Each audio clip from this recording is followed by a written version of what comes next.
केंद्रीय गृह मंत्री अमित शाह ने भारतीय दंड संहिता, दंड प्रक्रिया संहिता और भारतीय साक्ष्य अधिनियम में प्रस्तावित संशोधनों पर सांसदों और अन्य पक्षकारों से सुझाव आमंत्रित किए हैं। सांसदों और संवैधानिक पदों पर बैठी हुई हस्तियों को लिखे एक पत्र में गृह मंत्री ने कहा कि भारतीय लोकतंत्र के 7 दशकों का अनुभव यह कहता है कि आपराधिक कानूनों आईपीसी 1860, दंड प्रक्रिया संहिता 1973 और भारतीय साक्ष्य अधिनियम 1872 की व्यापक समीक्षा करने का समय आ गया है। केंद्रीय गृह मंत्री ने कहा कि इस संबंध में उन्होंने भारत के प्रधान न्यायाधीश, उच्च न्यायालयों के मुख्य न्यायाधीशों, राज्य के मुख्यमंत्रियों, केंद्र शासित प्रदेशों के प्रशासकों, बार काउंसिल और विधि विश्वविद्यालयों से सुझाव देने का अनुरोध किया है।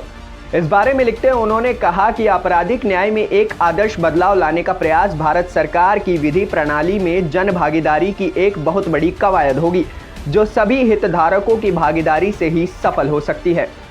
उन्होंने कहा कि गृह मंत्रालय विभिन्न हितधारकों से सुझाव प्राप्त करने के बाद आपराधिक कानूनों में व्यापक संशोधन करने का इरादा रखता है। लोकतंत्र के 3 स्तंभों में से एक के रूप में संसद के महत्व पर जोर देते हुए शाह ने कहा कि कानून बनाने की प्रक्रिया में एक संसद सदस्य की महत्वपूर्ण भूमिका होती है। शाह ने कहा कि आपराधिक कानूनों में व्यापक संशोधन की इस कवायद में सभी संसद सदस्यों का सुझाव अमूल्य होगा।